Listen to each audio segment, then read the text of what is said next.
everyone, welcome you all to my channel Monika's English Tutorial. আজকের লেসনে আলোচনা করব কিছু বেসিক ডেইলি ইউজ সেন্টেন্সেস যেগুলো আমরা আমাদের কনভারসেশনে প্রায় ব্যবহার করে থাকি। কিন্তু কিছু সেন্টেন্স রয়েছে যেগুলো আমরা বিভিন্ন পারপাসে ব্যবহার করে থাকি। চলো দেখে নেওয়া যাক সেই সমস্ত সেন্টেন্সের মধ্যে কি কি সেন্টেন্স আজকের লেসনে আমি তোমাদের শেখাতে চলেছি। ফার্স্ট সেন্টেন্সটা দেখো, আসতে যাও। এটাকে আমরা যখন লিখব কিভাবে লিখব? গো স্লো, অর্থাৎ আসতে যাও। তো এখানে আমরা কেন গো প্রথমে বসালাম, কেন সেন্টেন্সটাকে এভাবে ফর্ম করছি? আগের লেসনে আমি তোমাদেরকে ট্রিক্স শিখিয়েছিলাম, যেখানে ডেইলি ইউজ সেন্টেন্সেসগুলো অর্থাৎ যে ছোট ছোট বাক্যগুলো আমরা কনভারসেশনে প্রায় ব্যবহার করে থাকি সেগুলোকে কি করে ফর্ম করতে হয় সেই রুলসের মাধ্যমে আমি তোমাদের দেখিয়েছিলাম। তো এখনো পর্যন্ত আমার আগের লেসনটি অর্থাৎ আজকে পার্ট 2, আগের লেসন পার্ট 1টি এখনো পর্যন্ত যারা দেখোনি প্লিজ আগের লেসনটি অবশ্যই দেখে নিও। তাহলে এখানে সেন্টেন্সের ব্যাপারে আমরা একটু ডিটেলসে আলোচনা করব। তো দেখে নাও, যখন বলছি আসতে যাও, তো এখানে আমরা কেন যাও এর জন্য গো এই ওয়ার্ডটাকে ফার্স্টে নিয়েছি। এই ওয়ার্ডটা ফার্স্টে নেওয়ার কারণ হলো, দেখো এটা একটা ভার্ব। ভার্ব কি? যে সমস্ত ওয়ার্ডগুলো অর্থাৎ শব্দগুলো আমাদের অ্যাকশন বোঝায়, আমাদের কাজকে বোঝায়, সেগুলোই হচ্ছে ভার্ব। তো এখানে দেখো লেখা রয়েছে আসতে যাও, তার মানে কি? যাচ্ছি বা কেউ একজন যাচ্ছে তাকে বলা হচ্ছে একটু আসতে যাও। তো যে যাচ্ছে সে একটা কাজ করছে, কারণ হাঁটা চলা খাওয়া থাকা যাওয়া এগুলো সমস্ত ধরনের অ্যাকশন ওয়ার্ড, অর্থাৎ এইগুলো ছোট ছোট কাজকে বোঝায়। তো সেই ক্ষেত্রে আমরা ভার্বটাকে আগে লিখব। তাহলে যাও এটা যেহেতু ভার্ব তাই এটাকে প্রথমে লিখেছি, তারপরে সেন্টেন্সটার মধ্যে প্রথমে যে ওয়ার্ডটা ছিল তার ইংলিশটা শেষে লিখেছি। তাহলে ভার্ব লেখার পরে সেন্টেন্সে যা রয়েছে সেটা বসিয়ে দেব। নেক্সট সেন্টেন্সটা দেখো, চলে যাও। এটাকে কি করব? আগে ভার্ব খুঁজবো। তাহলে ভার্ব কোনটা? যাও, এটা একটা ভার্ব, তাই যাও এর জন্য গো প্রথমে লিখব এবং চলে এর জন্য অ্যাওয়ে এটা লিখব। তাহলে চলে যাও, গো অ্যাওয়ে। এখানে ভার্ব খুঁজবো, ভার্বের জন্য প্রথম যে ওয়ার্ডটা হবে সেটা বসিয়ে দেব এবং তারপরে যে ওয়ার্ডগুলো রয়েছে তার ইংলিশটা বসিয়ে দেব। তবে প্রত্যেকটা সেন্টেন্সই কিন্তু দুটো করে ওয়ার্ড নিয়ে তৈরি, তাই এখানে ঘাবড়াবার কোনো কারণ নেই। প্রথমে ভার্বটা বসিয়ে দিলেই পড়ে থাকে আর একটাই ওয়ার্ড এবং সেটা শেষে বসিয়ে দিলেই সেন্টেন্সটা ফর্ম হয়ে যাবে। নেক্সট দেখো, বসেই থাকো। তো এটাকে আমরা কিভাবে লিখব?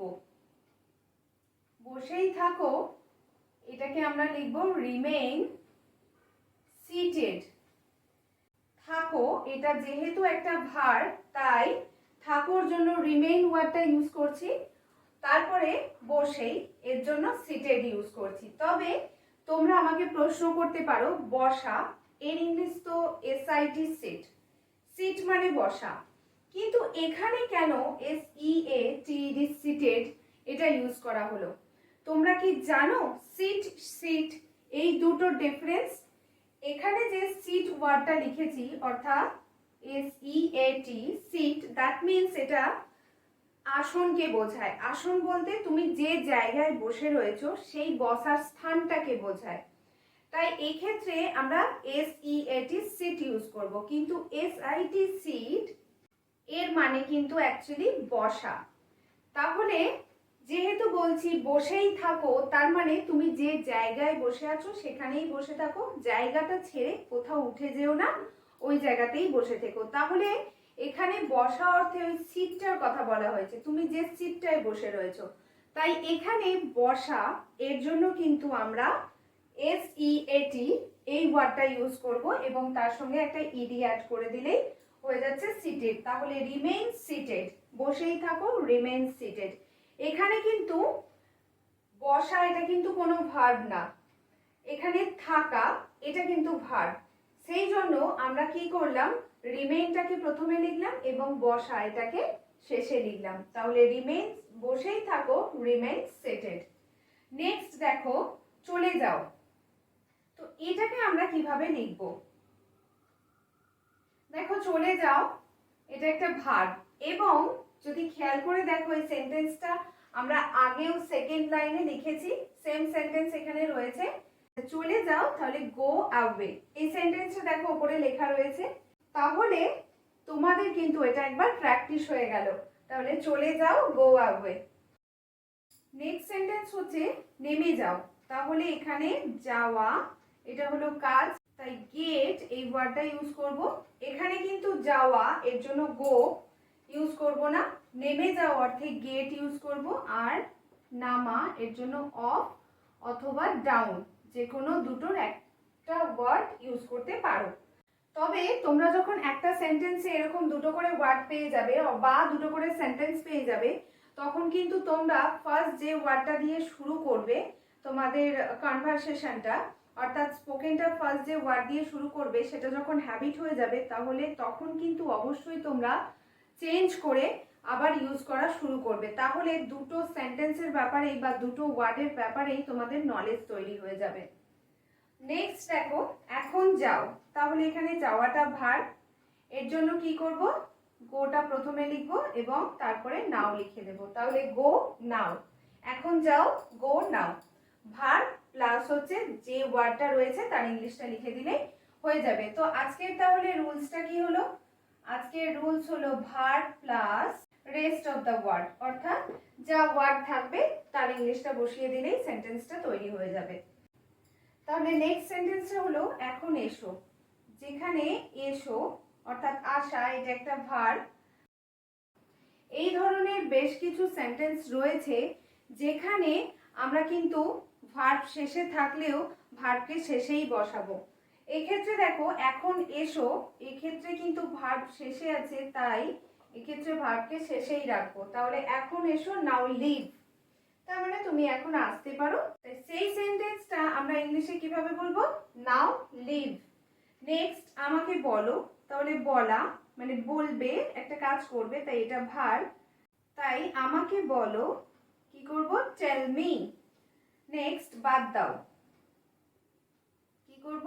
Drop it.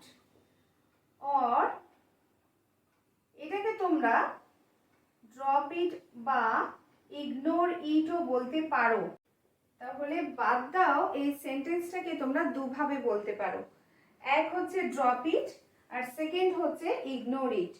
তোমরা ইগনোর ইটও ইউজ করতে পারো, কারণ আমরা যে টপিকটা নিয়ে কথা বলছি সেটা নিয়ে আর কথা বলতে চাইছি না, মানে ইগনোর করছি সেটাকে, তাই এক্ষেত্রে বাদ দাও এর জন্য ইগনোর ইট এই সেন্টেন্সটা ইউজ করা যেতে পারে। তো সেক্ষেত্রে কিন্তু তোমরা একটা করে সেন্টেন্সই ইউজ করবে। যখন হ্যাবিটস হয়ে যাবে তখন কিন্তু নেক্সট সেন্টেন্সটা ব্যবহার করা শুরু করবে, তাহলে কিন্তু তোমাদের নলেজটা অনেকটা বাড়বে। নেক্সট দেখো আমাকে দেখাও। তাহলে এখানে কি লিখবো? দেখাও, এটা যেহেতু ভার্ব তাই এর জন্য সো এটা লিখবো, আমাকে এর জন্য মি লিখবো। তাহলে আমাকে দেখাও সো মি। নেক্সট সেন্টেন্স দেখো ঘুরে দাঁড়াও। এটাকে আমরা কি করে লিখবো? এটাকে লিখবো টার্ন ব্যাক। এখানে তোমরা টার্ন ব্যাকের বদলে টার্ন অ্যারাউন্ডও বলতে পারো। তাহলে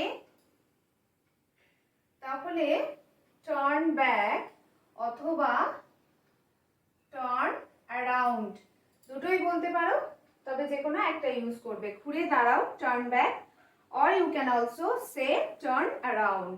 নেক্সট ভিতরে এসো কাম ইন, অথবা তোমরা এই ইনের বদলে ইনসাইডও বলতে পারো। তাহলে ভিতরে এসো come in, or you can also use instead of in inside, অর্থাৎ কাম ইনসাইড।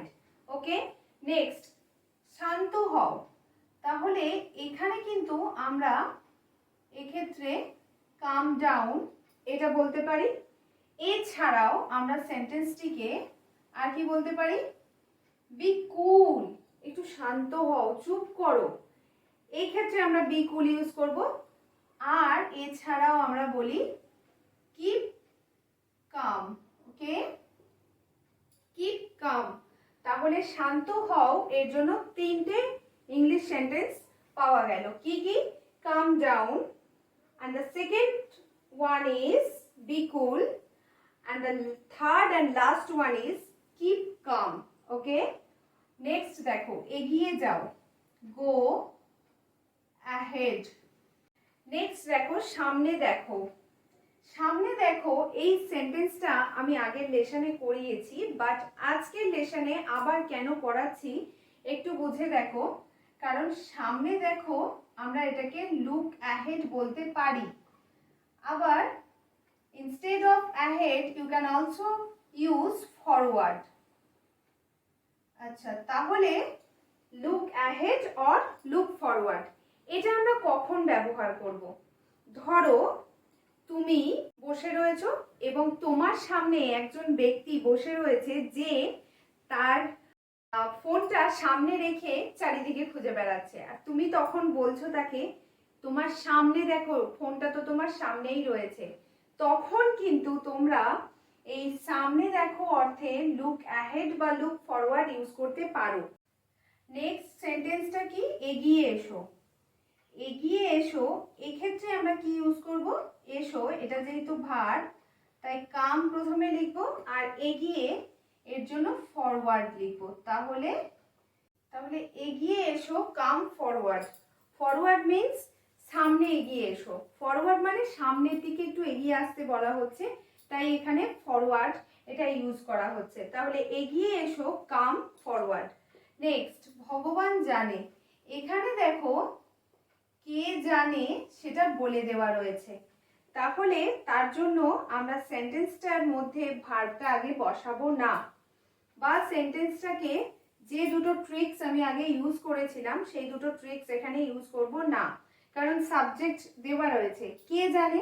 ভগবান জানে। তাহলে ভগবান এটা যেহেতু এখানে সাবজেক্ট হচ্ছে তাই সাবজেক্টটাকেই আগে বসাচ্ছি, যার জন্য আমরা সেন্টেন্সটায় কোনো রুলস ইউজ করব না। যেভাবে বাংলাটা লেখা রয়েছে সেভাবেই আমরা ইংলিশে এটাকে ট্রান্সলেট করব। অর্থাৎ ভগবান এর জন্য গড এবং জানে এর জন্য নোজ, তাহলে ভগবান জানে, গড নোজ। এভাবে আমরা সেন্টেন্সটা ফর্ম করব। নেক্সট দেখো তাড়াতাড়ি করো। এটাকে কি করব? Hurry up. তবে instead of hurry up you can also use do fast.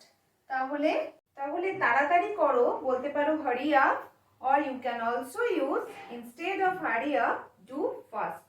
Okay, তাহলে ফার্স্ট থেকে কি গেল সেন্টেন্স গুলো একবার দেখে নেওয়া যাক। আসতে যাও, go slow, চলে যাও, go away, বসেই থাকো, remain seated, চলে যাও, next again go away, নেমে যাও, get off, or you can also use instead of down, get down, এখন যাও, go now, এখন এসো, নাও লিভ, আমাকে বলো, টেল মি, বাদ দাও, drop it or ignore it, আমাকে দেখাও, শো মি, ঘুরে দাঁড়াও, turn back or turn around, যেভাবে আমি ঘুরলাম সেই রকমই ঘুরে দাঁড়াও, turn back or turn around, ভিতরে এসো, come in or come inside, শান্ত হও, calm down or be cool, or you can also use keep calm.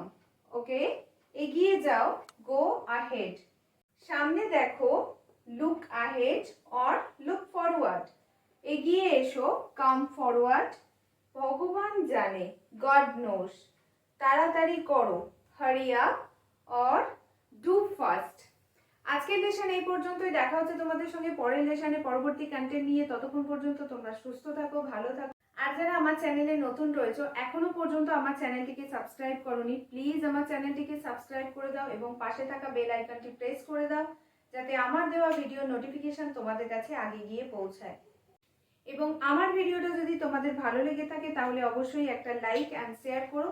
আর তোমাদের মধ্যে যদি কোনো ডাউট থাকে তাহলে সেটা আমাকে কমেন্ট বক্সে লিখে জানাও। অবশ্যই আমি চেষ্টা করব তোমাদের ডাউট ক্লিয়ার করা। দেখা হচ্ছে তোমাদের সঙ্গে পরের লেসনে। Okay, thank you for having with me.